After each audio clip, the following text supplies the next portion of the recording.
Marcus and Malik, two black twins in their late 20s, walked through a neighborhood that had a reputation for tension. The sun hung low in the sky, casting long shadows across the street. The twins were dressed in casual clothes, but their posture and the way they moved suggested something different about them. They were not ordinary men. The calmness in their eyes and the way they scanned their surroundings made it clear, these two were no strangers to danger. The neighborhood was a mix of old houses and small businesses, a place where people walked by with their heads down, trying to avoid trouble. It wasn't a place where most people would stroll around with their guard down, but Marcus and Malik had just returned from a mission, one that had taken them to foreign lands and exposed them to danger in ways that few could imagine. They were trained military commandos, elite soldiers who had faced down much more than the average person could even comprehend. But today, they weren't soldiers, they were just two brothers looking for lunch. They had made plans to stop by a local diner, a place they knew well from their childhood, before heading back to their apartment. The idea was simple: grab a bite, enjoy the familiar comfort of a home-cooked meal, and then head back to their lives. But the atmosphere here was different.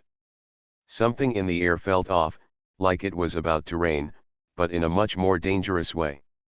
As they walked, they noticed a group of men standing on the corner of the street. At first, they thought nothing of it.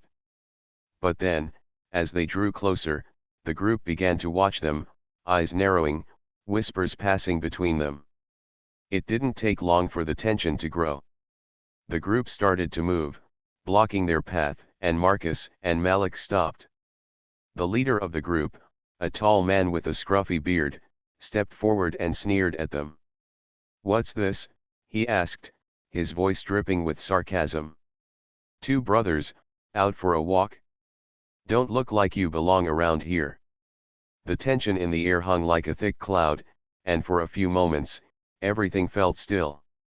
Marcus and Malik stood their ground, unmoving, their eyes locked on the leader of the group. The rest of the gang, unsure of what to do next, kept their distance. The man Marcus had just taken down groaned, clutching his wrist on the ground, clearly unable to get up. His friends looked at him, then at each other, unsure whether to intervene or to back off. As the twins made their way toward the diner, the weight of what had just happened settled in. The streets, once buzzing with tension, had now returned to their usual, calm pace. But Marcus and Malik remained vigilant. They didn't let their guard down, not even for a moment. The encounter had ended without a single blow being thrown, but the fact that it had even happened reminded them of the unpredictable world they lived in. The moment the figure disappeared into the shadows, the twins continued walking, but their pace had slowed. They didn't speak for a while, each of them thinking about what had just happened. The encounter had been strange, unexpected even. The message was clear: the gang wasn't finished with them, but it wasn't about brute force anymore. It was a game of patience now, one they both knew well. Malik was the first to break the silence. "Well, that was a little unexpected," he said, his voice light, but his eyes still scanning their surroundings. He had a knack for lightening the mood when it felt like the air was too thick. Marcus nodded, his expression unreadable. "It was. But we knew it wouldn't end with just one confrontation. They were testing us, seeing how far they could push. Now, they've learned not to make the same mistake twice." Malik glanced at his brother, his eyes narrowing in thought. "I've got to admit, I wasn't expecting that. A note instead of a fight? Feels like they're trying to play us at our own game." "Maybe," Marcus said, "or maybe they're trying to get us to make the first move. Either way, we won't give them the satisfaction." Malik grinned. "I like the way you think." His mind was already racing through different scenarios, planning for the next possible encounter, but he knew that for now, the best move was to stay calm. They reached the corner of the block where the street opened up into a wider avenue. It was a familiar sight, the kind of place where they could slip into the rhythm of city life without feeling out of place.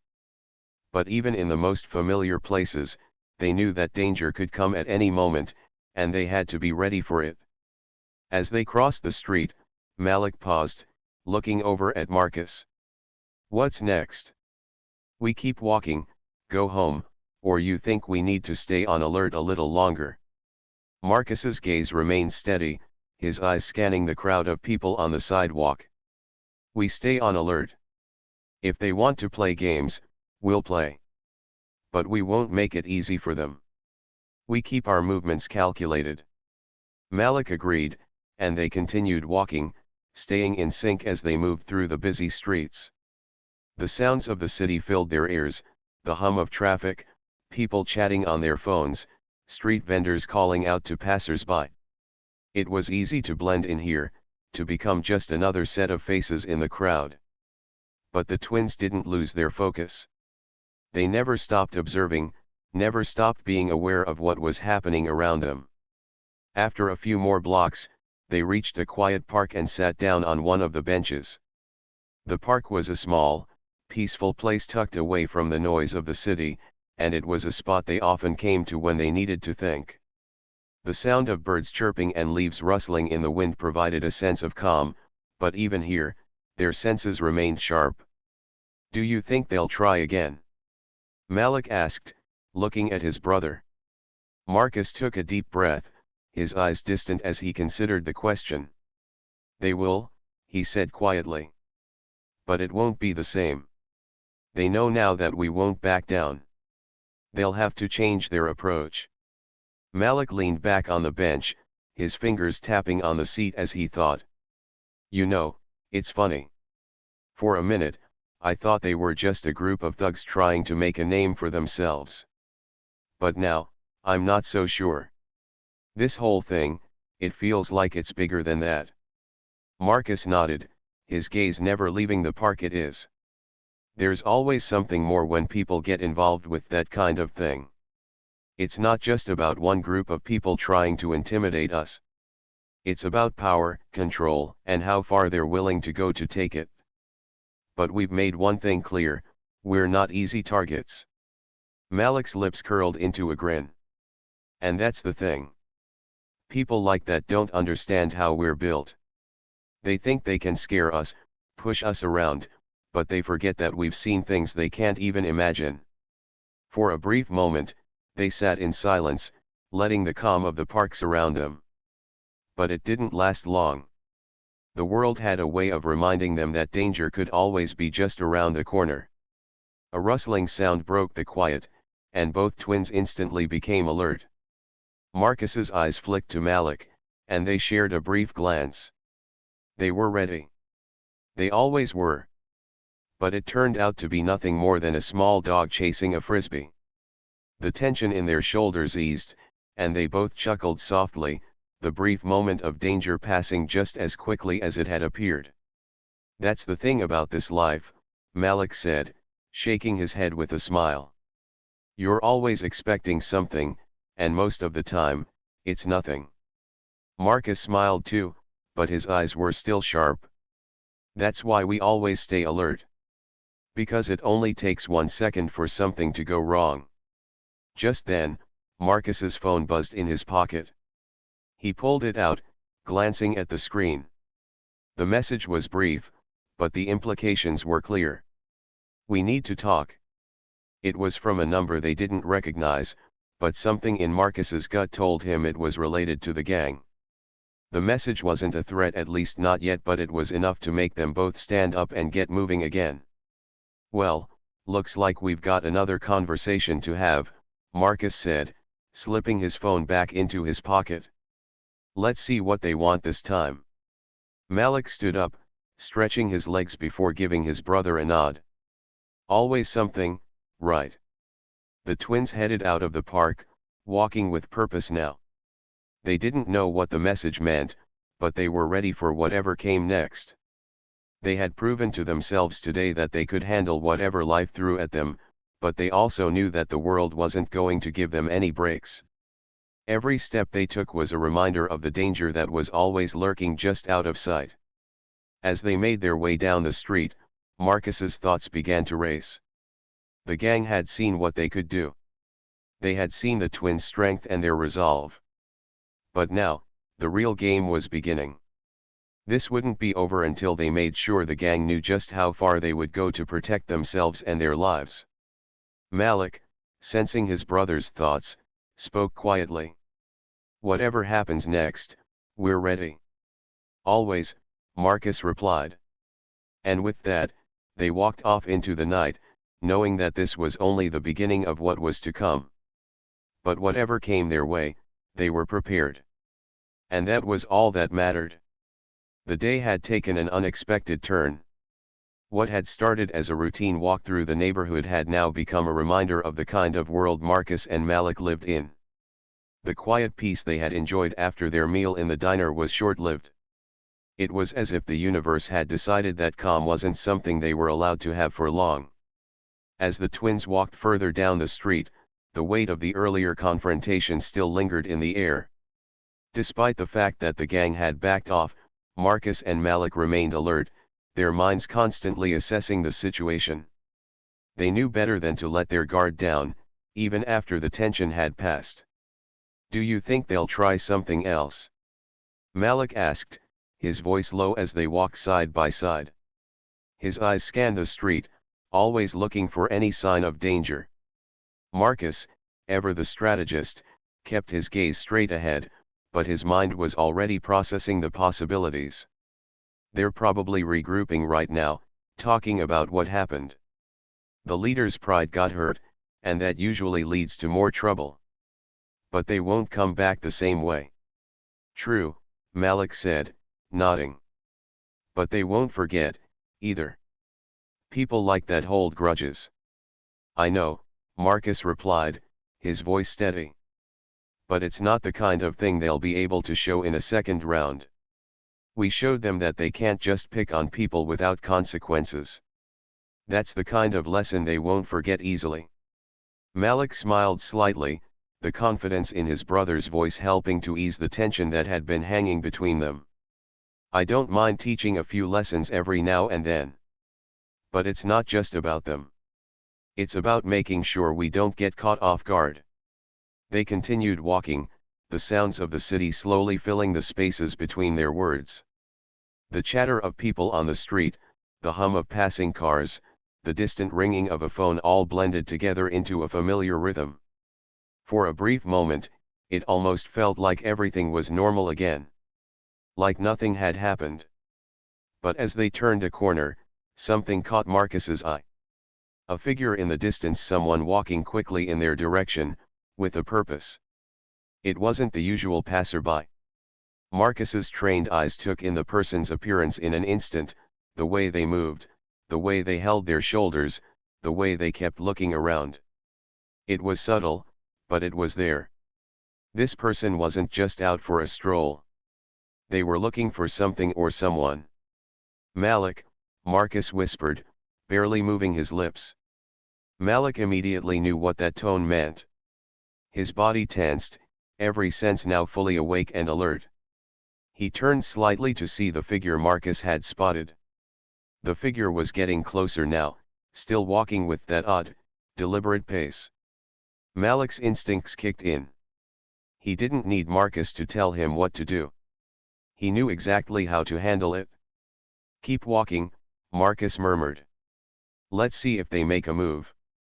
The twins kept walking, but now their steps were more deliberate, controlled. They were aware of every movement around them. The stranger, now much closer, had started to look directly at them. Malik could feel the person's eyes on him, and it only confirmed what they both already knew: something was coming. But neither twin flinched. They were both ready, and they knew exactly how to handle whatever was about to happen. It wasn't about overreacting, it was about waiting for the right moment. The stranger continued walking towards them, and as they passed, he gave them a quick glance, a look that seemed almost too calculated to be casual.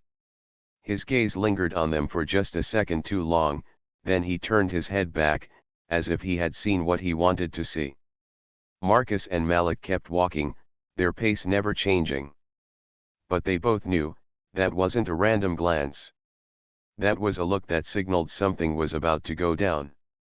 The figure wasn't done yet. Just as they reached the next corner, Marcus's voice broke the silence. "Don't turn around," he said quietly, his words clipped with urgency. "But I think we've got company." Malik didn't need to ask any more questions. He knew exactly what his brother meant. They had been followed. Without missing a beat, they both adjusted their positions slightly, moving so that they were facing the street but still keeping their backs to the wall. The shadows around them provided cover, and they moved silently, carefully, ensuring no one noticed they were aware of their surroundings. The figure had followed them around the block, and now he was standing at a distance, watching them. It was clear that he wasn't just casually strolling around. His posture was too tense, too deliberate. He was waiting for something. Marcus spoke in a low voice, just loud enough for Malik to hear. "I think we're being tested again." "I think you're right," Malik replied, his voice calm. He could feel the familiar rush of adrenaline flooding his veins, but he kept his breath steady. "What do we do now?" Marcus's eyes narrowed as he continued to watch the figure. "We don't run. We don't make the first move. But we're ready for anything." For a few moments, the street was still. The figure didn't move, and neither did the twins. They just waited, scanning the surroundings, mentally preparing for whatever was coming next. Every passing car, every pedestrian that walked by, was another piece of the puzzle. The tension in the air grew thicker, but neither twin gave anything away. Then, the figure took a step forward. A slow, deliberate step. He was coming closer now, and his hand was moving toward his pocket. Marcus's eyes flicked to Malik, and they both knew exactly what to do. The game was up. In one fluid motion, Marcus stepped forward, his body positioning itself between Malik and the figure. Malik mirrored his brother's movements, positioning himself just a few steps to the side. The figure's hand was still in his pocket, but the movement had become less confident now, more uncertain. "Last chance," Marcus said, his voice low but filled with authority. "You can turn around and walk away, or we can settle this now." The figure hesitated. For a moment, it seemed like he might back off. But then, he took his hand out of his pocket, and for a split second, Marcus and Malik both tensed. But it was only to reveal a small piece of paper. He stepped forward and handed it to Malik, his expression now unreadable. "I'm not here for trouble," he said quickly. "But they sent me." Malik took the paper, his mind racing. The figure was backing off now, his hands up in a sign of peace. "They wanted me to pass this on. No fight. No more trouble." Marcus's eyes narrowed even more. He looked at the figure, then back at Malik, silently asking if he could trust this. Malik opened the paper. It was simple, with a few words scribbled on it: "Next time, we'll come prepared." For a moment, neither twin spoke. The silence between them was heavy with meaning. The message was clear: the gang was regrouping, and they were not done. But what mattered now was that the game had changed. The twins had shown them they weren't easy targets. And that made all the difference. "Let's go," Marcus said, his tone firm. "But we keep our eyes open." As they turned to leave, the figure stepped back, melting into the shadows just as quickly as he had appeared. The message was sent. And the twins knew this was only the beginning of what was to come. "Well, that was interesting," Malik said, his voice light but with a hint of seriousness behind it. He adjusted the straps of his backpack, glancing sideways at his brother. Marcus didn't immediately respond, his gaze still focused ahead. "I didn't like the way it started," he said, his tone thoughtful. "Too many times, people think they can just push us around." Malik nodded, understanding exactly what his brother meant. Their whole lives had been spent proving that they weren't to be underestimated, that they weren't just regular people. The fact that they were twins, both highly trained in military combat, often made them stand out in ways they didn't always want.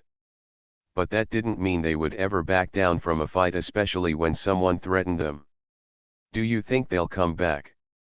Malik asked, raising an eyebrow, his pace slowing slightly as he looked over at his brother. Marcus shook his head. "I don't think so. They saw enough to know they weren't ready for us. But I wouldn't be surprised if they talk about it for a while.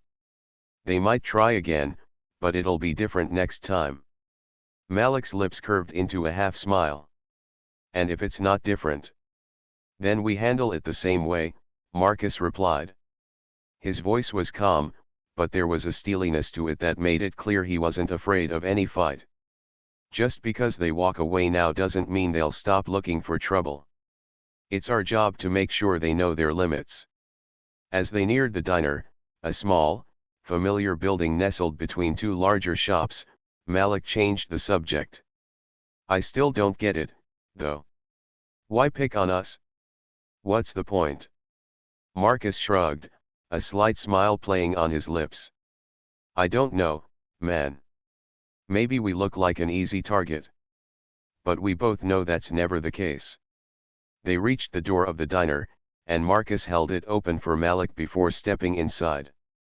The familiar smell of fried food and fresh coffee immediately hit their senses. It was a comforting feeling, something they'd both grown up with. The diner wasn't just a place to eat, it was a piece of their past. A place where they could relax, even for just a few moments, away from everything else. The waitress, an older woman with a warm smile, greeted them as soon as they entered. "Hey, fellas. The usual." "Yeah," Malik said, giving her a friendly grin. "Bring us the works." She chuckled and nodded. "You got it? Take a seat anywhere you like." They chose a booth near the back of the diner, a spot that gave them a clear view of the entrance. It was their favorite spot, a place where they could watch the world go by while they enjoyed their meal. As they slid into the booth, Malik leaned back against the cushion, sighing contentedly. "Sometimes it feels like we never get a break," he said, glancing at his brother. Marcus took a moment to consider his words. "It's not about getting breaks," he said quietly. "It's about knowing when to stay calm, when to react, and when to let things go. If we didn't have this training, we wouldn't be able to handle situations like today. You saw it, right? How the gang froze when they realized we weren't just any guys off the street." Malik nodded, his fingers tapping lightly on the table. "Yeah, I saw it. They didn't expect us to fight back, and when they realized what we could do, they panicked. But that's the thing, we weren't even trying to start anything. We were just minding our own business." "Exactly," Marcus said. "We don't go looking for trouble. But we know how to handle it when it finds us. And that's something people don't always understand." Their conversation was interrupted when the waitress brought their food. It was the usual, a large plate of eggs, bacon, toast, and the perfect stack of pancakes. Both twins smiled at the sight of it, the familiar comfort of their favorite meal taking over for a moment. As they began to eat, they fell into a more relaxed rhythm. The earlier tension had faded, replaced by the calm of being in a place they both felt safe. But even here, in the middle of a peaceful diner, their minds were still working. They knew that the world outside could change in an instant, and that nothing was ever truly guaranteed. Their military training had taught them to be constantly alert, and while they could enjoy the peace for a moment, they never let their guard down completely. Malik reached for his coffee, taking a long sip. "You think they'll talk about us after today?" Marcus didn't look up from his plate, but his expression tightened. "They'll talk. But I don't think they'll come after us again, not directly. They might try something else, but they'll remember what happened here. People like that, they don't forget easily, but they also don't like to face something they can't control. And today, we made it clear that they're not in charge." Malik smiled at his brother's confidence. "I guess that's true. Still, I think we should be careful. It's like you said, just because they're walking away now doesn't mean they won't come back with more next time. Marcus nodded. We'll be ready. Always ready. For the next few minutes, they ate in silence, the quiet comfort of the diner making it easy to forget about the world outside. But even in this small space, there was always a feeling of being on edge. Their military background kept them aware of everything, every person who walked in, every car that drove by. It wasn't paranoia, it was just the reality of living in a world where danger could be around any corner.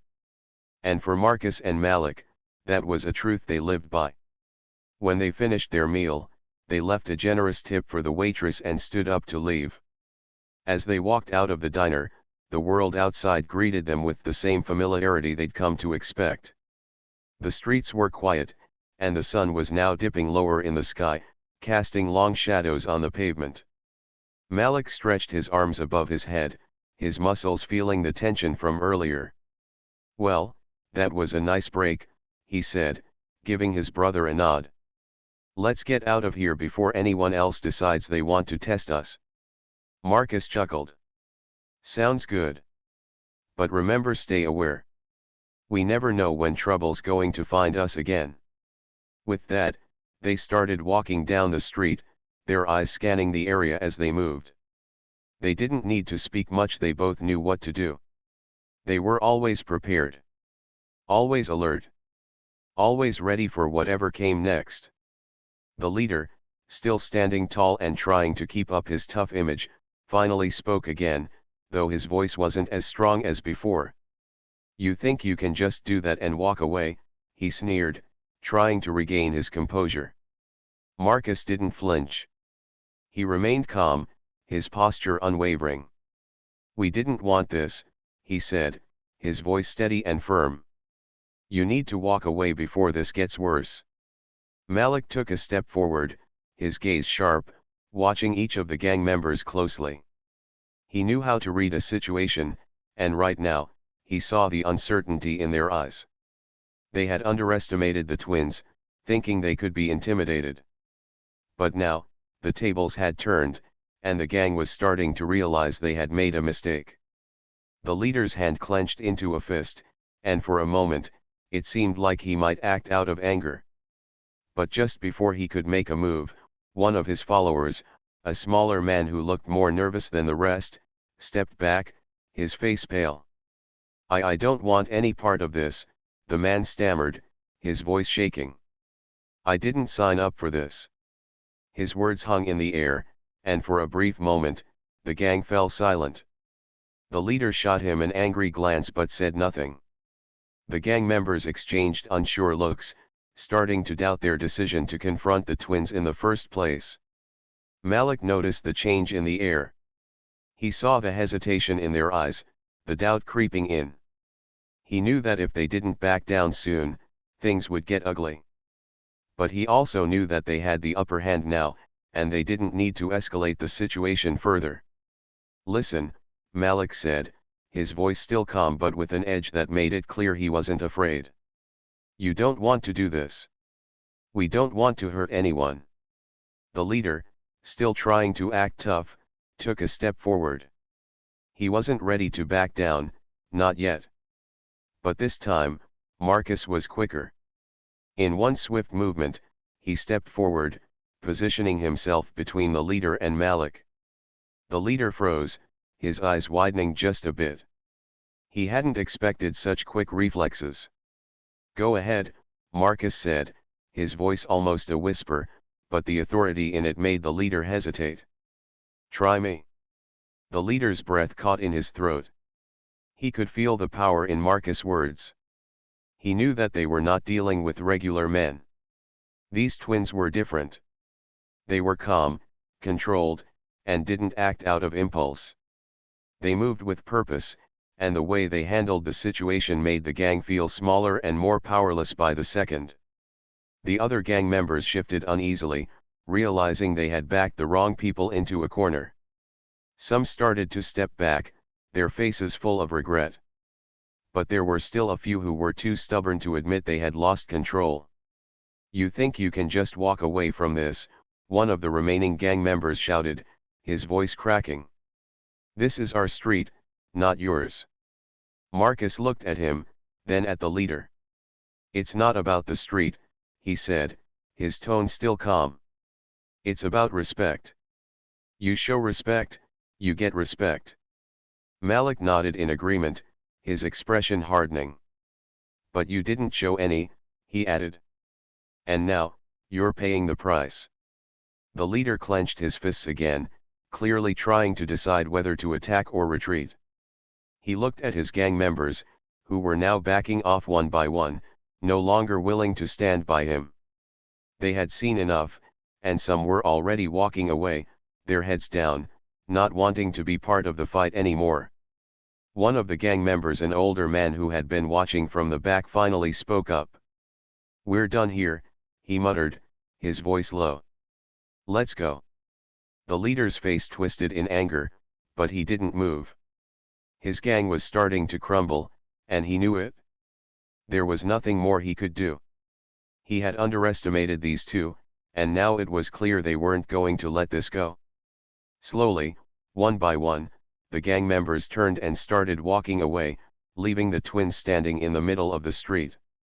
The twins didn't move. They simply watched as the last few gang members retreated. The leader looked over his shoulder once more, then finally turned and followed his group, leaving Marcus and Malik alone. The moment the gang was gone, the tension in the air lifted, but only slightly. The twins remained silent for a few moments, watching the road ahead, making sure the danger had passed. Malik broke the silence first. "That could have gone worse." Marcus nodded, his eyes scanning the area, making sure no one else was lurking nearby. "It almost did," he said quietly. "But they were scared." "Yeah," Malik agreed, a slight smile tugging at his lips. "I could see it in their eyes. They didn't expect us to fight back like that." Marcus smirked, but it was a brief, almost imperceptible expression. "Not everyone knows who they're messing with," he said, his tone laced with calm confidence. They stood there for a few more moments, their eyes darting around to make sure no one was going to try anything else. But the street had fallen quiet again, and the only sound was the distant hum of traffic. "Let's get that lunch," Malik said, his voice relaxed now that the threat was over. "I'm starving." Marcus nodded, and together, they continued walking toward the diner. But even as they made their way down the street, their military instincts never fully left them. They were always alert, always ready. It wasn't just who they were, it was part of what made them elite soldiers. And it was a reminder that no matter how normal things seemed, they were never really just ordinary men. Marcus and Malik exchanged a quick glance, but they didn't speak. They were used to this, used to people judging them based on their appearance. It wasn't the first time someone had tried to intimidate them, and it certainly wouldn't be the last. But there was something in the man's tone that made the situation feel different. There was a sharp edge to his words, a challenge that lingered in the air. "We don't want any trouble," Malik said calmly, his voice steady but firm. He tried to keep things peaceful. They had no reason to engage with these men. They just wanted to get on with their day. But the leader wasn't listening. Instead, he took another step closer, his friends behind him following suit. "Oh, I'm sure you don't.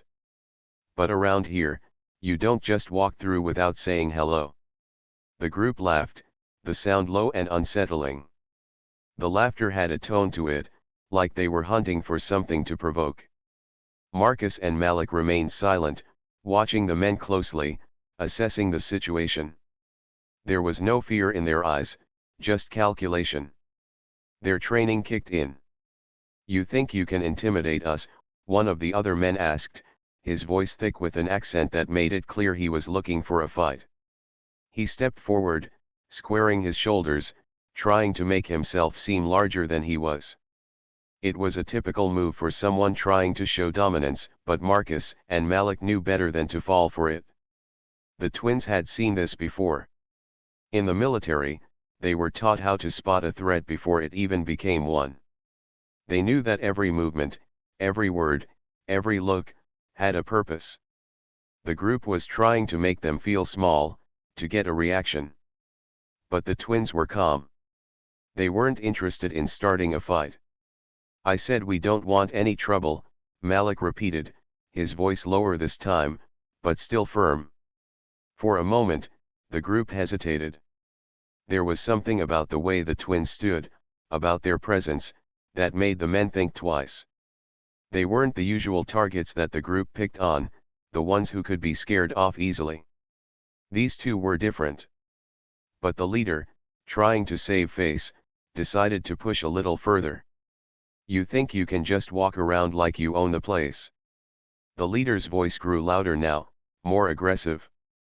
He was looking for a fight, but the twins knew it wasn't the right moment to give him one. Marcus took a slow breath, not out of fear but out of instinct. His eyes flicked to Malik, who nodded slightly, a silent agreement to remain calm. It was clear that they could end this quickly, but it wasn't necessary. "Not yet. We don't want to fight," Marcus said again, his tone calm, almost like he was speaking to a child who didn't understand. But the leader wasn't having it. He took another step closer, puffing out his chest, trying to appear more threatening. "Well, we don't like people like you walking around here. You think you're better than us." Malik, seeing where this was going, raised his hand slightly, a gesture of peace, but one that also signaled a readiness to react. "We don't think we're better," he said softly. "We're just trying to get to the diner." The leader scoffed, then looked back at his friends, who were still trying to figure out what to do. They were unsure of what was happening, unsure whether to push back or back down. They hadn't expected these two to stay so calm. But then, the leader, in his frustration, looked directly at Malik and said something that made it clear this wasn't just about words anymore. "You're gonna regret this, boy," he said, his voice laced with anger. Malik's eyes hardened, and Marcus stepped slightly to the side, positioning himself to keep the leader in view. They were no strangers to fights, but neither of them wanted to draw attention. Still, they had learned to act quickly when needed, and this was beginning to feel like it could be one of those moments. The tension was rising, but neither of the twins moved. They knew better than to make the first move unless absolutely necessary. Just then, one of the men behind the leader made a mistake. He lunged forward, trying to push past Malik. It was a reckless move, and the twins reacted instantly. In one fluid motion, Marcus grabbed the man's wrist and twisted it, forcing him to the ground with minimal effort. Malik took a step forward, his eyes locking with the leader's, making it clear that this was no longer a simple standoff. The leader froze for a moment, staring at the man on the ground, then at Marcus and Malik. For the first time, doubt flickered in his eyes. The twins didn't say a word. They just watched, waiting to see what the gang would do next. This part builds the tension slowly and keeps the